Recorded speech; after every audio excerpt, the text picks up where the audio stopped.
국내 석유화학 업계가 중국의 설비 증설과 경기 침체로 인해 실적 부진을 이어가고 있습니다. 주요 기업들의 2분기 영업이익 감소가 예상되는 가운데 업계 전반의 경영난과 실적 악화가 뚜렷해지고 있습니다. LG화학은 올해 2분기 영업이익이 작년보다 약 28% 감소할 전망입니다. 롯데케미칼 역시 7개 분기 연속 적자가 예상되며 적자 폭이 크다는 평가가 나옵니다.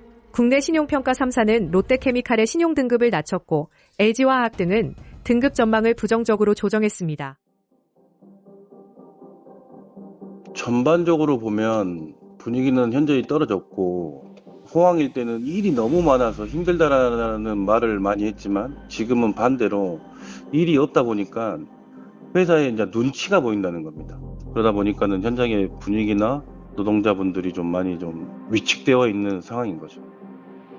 예전부터 예견돼 있던 거였죠. 근데 실질적으로 기업체들에서 산업의 변화를 안 가져갔던 거였고 계속해서 수익만 내는 구조들로 계속 가져갔던 거죠. 중국에서는 계속 생산량을 늘려왔었고 자국력도 계속 갖춰가고 있는데 기업체들에서 발빠르게 대응을 못했던 것들이 지금의 이런 현상들을 더 심화시키지 않나 이런 생각들이 좀 들고 있습니다.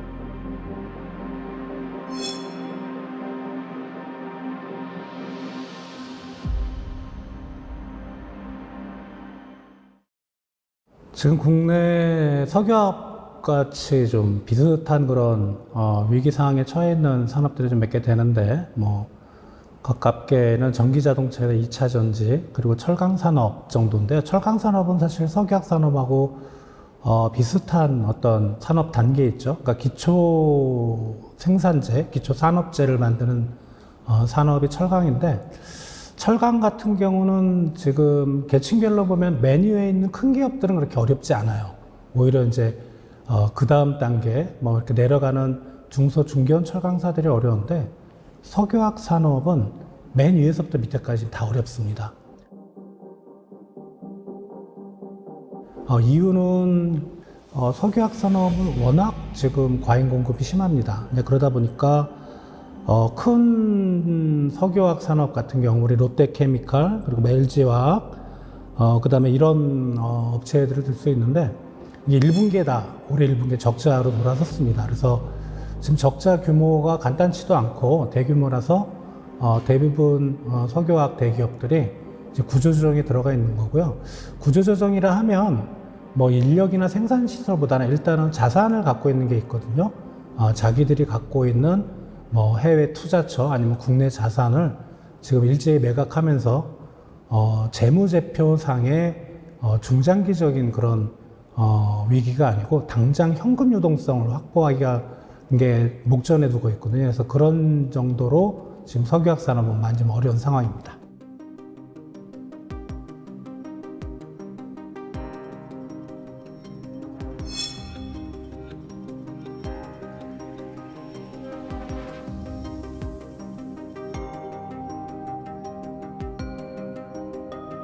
롯데케미칼 같은 경우는 가장 심각한 게 석유화학 기업이고요.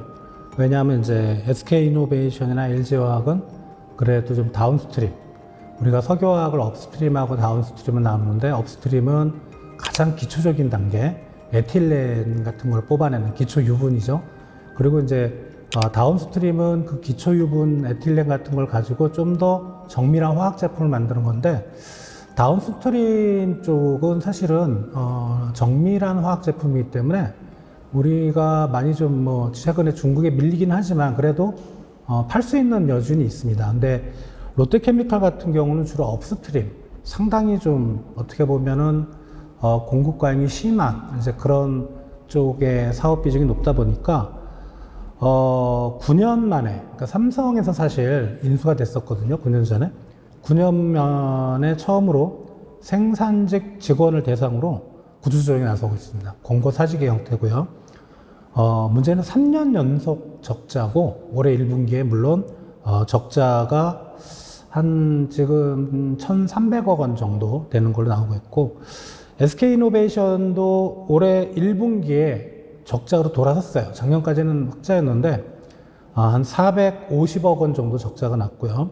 지금 비상경영을 선포하고 그룹 사장단의 연봉을 최대 30% 반납한다는 이런 소식이 들리고 있고, LG화학은 올해 1분기 한 565억 원 정도 적자가 나서 이쪽은 뭐 구조조정이나 임금 삭감 같은 건 아직 얘기는 안 들리고 있는데, 여수 공장에 가지고 있던 사택, 그걸 일부 매각할 계획으로 돼 있고, 이러다 보니까 이제 우리 국내 뭐 한기평이라든가 이런 신용평가회사들이 일제히 이 석유화학 기업, 요 대표 3사에 대해서 신용 등급을 상당히 좀 부정적으로 낮추고 있는 그런 상황입니다.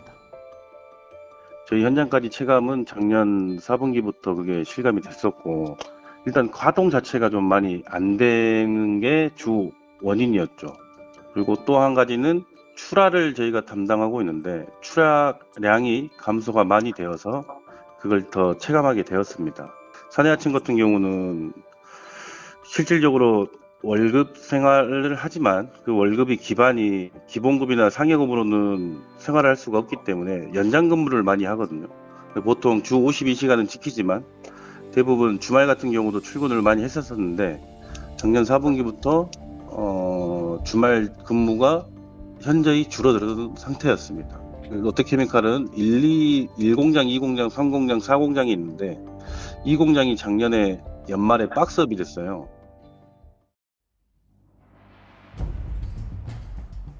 석유화학 업계가 중국의 공급 과잉으로 장기 침체 국면에 접어들 전망입니다. NH투자증권은 주요 석유화학 제품의 공급이 빠르게 증가해 업계 전반의 약세가 이어질 것이라고 밝혔습니다. 수익성 회복이 쉽지 않다는 분석이 나왔습니다. S&P 글로벌 자료에 따르면 2025년부터 2030년까지 중국의 에틸렌 증설 규모가 4.9% 늘고 폴리에틸렌은 13.2%, 폴리프로필렌은 44.1% 증가할 것으로 전망됐습니다.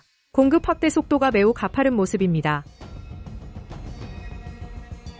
가장 큰 거는 이제 공급 과잉이죠. 뭐 대부분 우리 주력 산업들이 지금 어려움에 처하고 있는 그런 이유와 같은 건데, 중국 제품의 시장 점유율이 너무 높아졌어요. 그리고 업스트림과 다운스트림을 나눠봤을 때 좀 기초적인 그렇게 고기술이 안 들어가는 범용 제품 같은 경우, 에틸렌 같은 경우가 그거는 이제 기술력이 그렇게 필요 없다 보니까 사실 뭐 중국 기업들이 쉽게 따라잡을 수 있고, 그런 이제 공급 과잉이 상당히 좀 심화되는 그런 모습이고, 그리고 이제 최근에 들어서 세계 경제가 작년부터 조금 성장력이 많이 약화되는 움직임을 보이고 있거든요. 그러니까 경제 성장률이 떨어진다는 거는 수요가 둔화된다는 거죠.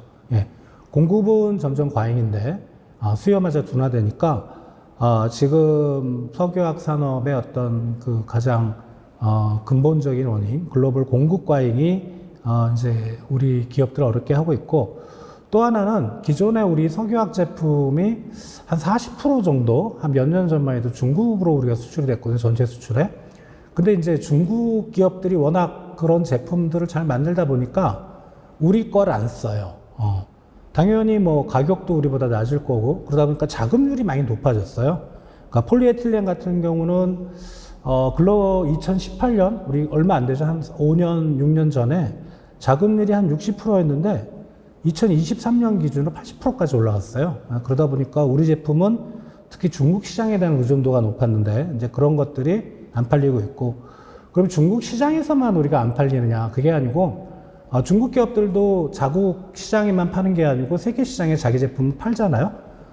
그러다 보니까 뭐 다른 쪽에서도 우리 석유화학 제품이 중국 기업보다 가격 경쟁력에서 밀리고, 그러다 보니까 점점 더 우리 수출이 좀 안 되고 있는 그런 상황입니다. 그래서 가장 큰 원인은 공급은 중국 기업들이 엄청나게 늘었는데 수요도 둔화되는 그런 글로벌 공급 과잉이라고 보시면 될 것 같습니다.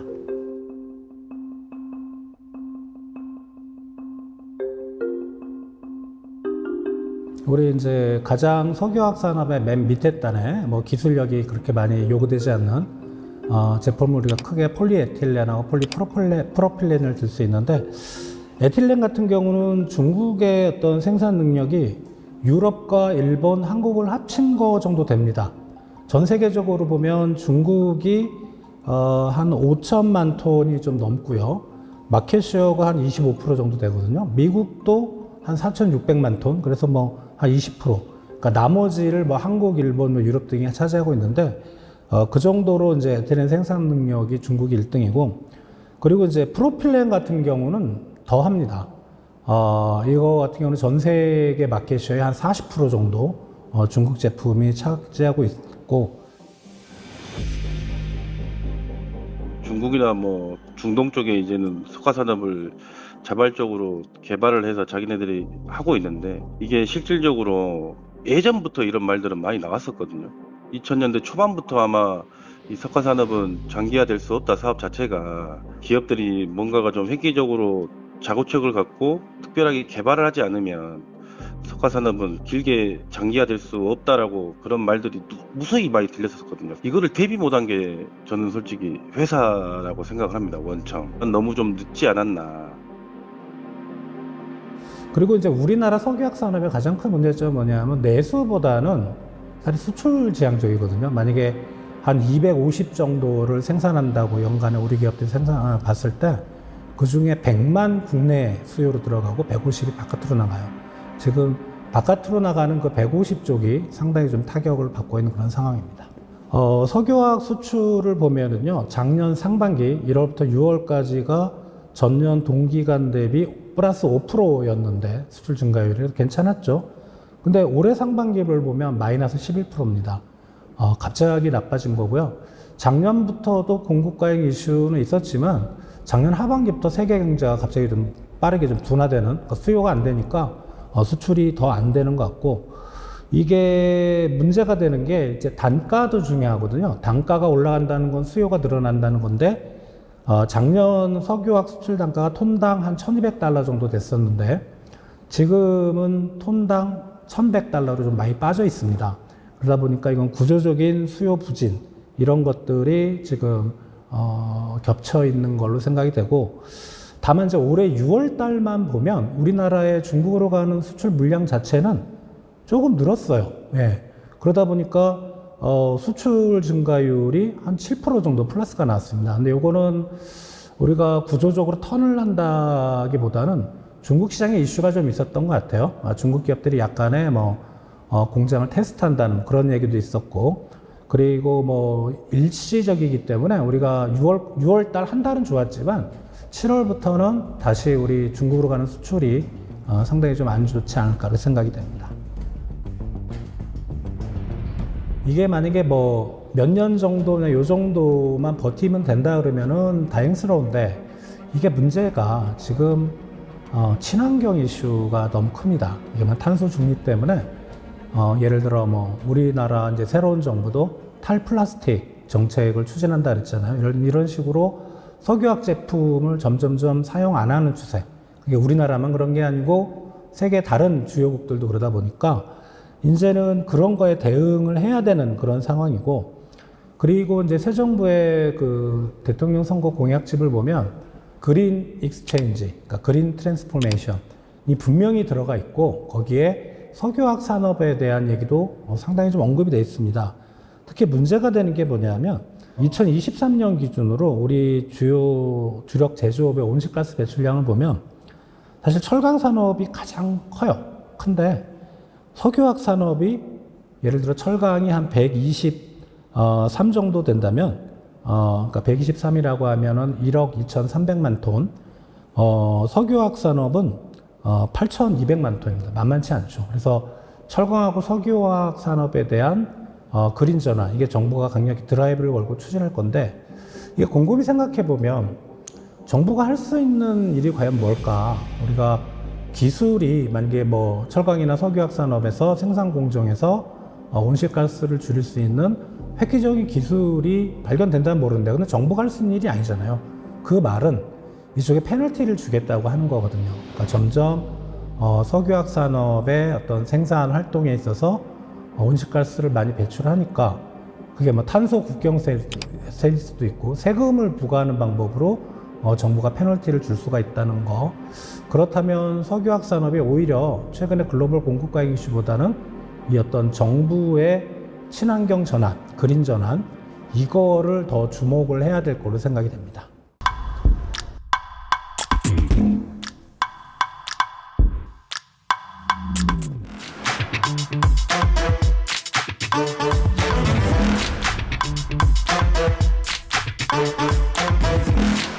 있습니다.